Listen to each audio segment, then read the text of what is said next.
जो बुरे काम करेगा उसको बदला भी वैसा ही मिलेगा, और जो नेक काम करेगा मर्द हो या औरत जबकि वो साहिब ईमान भी हो, तो ऐसे लोग बहिश्त में दाखिल होंगे, वहां उनको बेहिसाब रिस्क मिलेगा। और ऐ कौम, मेरा क्या हाल है कि मैं तो तुमको नजात की तरफ बुलाता हूं और तुम मुझे दोज़ख की आग की तरफ बुलाते हो। तुम मुझे इसलिए बुलाते हो कि अल्लाह के साथ कुफ्र करूं और उस चीज को उसका शरीक मुकर्रर करूं जिसका मुझे कुछ भी इल्म नहीं, और मैं तुमको इज्जत और इख्तिदार वाले बख्शने वाले माबूद की तरफ बुलाता हूं। सच तो यह है कि जिस चीज की तरफ तुम मुझे बुलाते हो उसको दुनिया और आखिरत में बुलाने का कोई फायदा नहीं, और हमको अल्लाह की तरफ लौटना है, और हद से निकल जाने वाले ही दोज़खी हैं। जो बात मैं तुमसे कहता हूं तुम उसे आगे चलकर याद करोगे, और मैं अपना मामला अल्लाह के सुपुर्द करता हूं।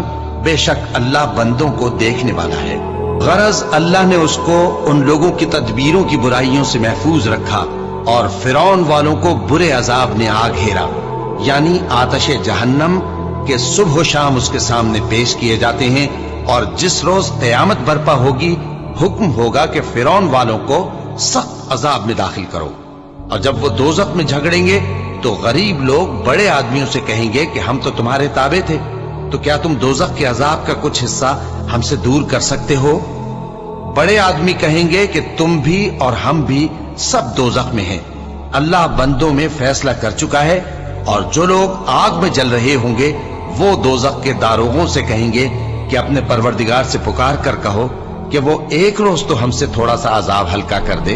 वो कहेंगे कि क्या तुम्हारे पास तुम्हारे पैगंबर निशानियां लेकर नहीं आए थे?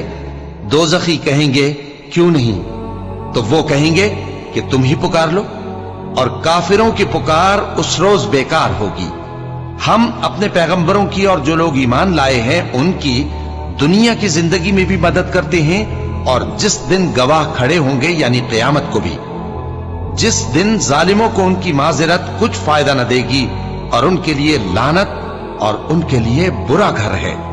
और हमने मूसा को हिदायत की किताब दी और बनी इसराइल को इस किताब का वारिस बनाया, जो अक्ल वालों के लिए हिदायत और नसीहत थी।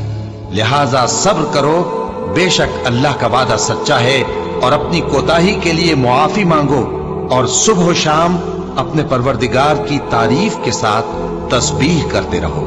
जो लोग बगैर किसी दलील के जो उनके पास आई हो अल्लाह की आयतों में झगड़ते हैं, उनके दिलों में और कुछ नहीं, ऐसी बड़ाई है जिसको वो पहुंचने वाले नहीं।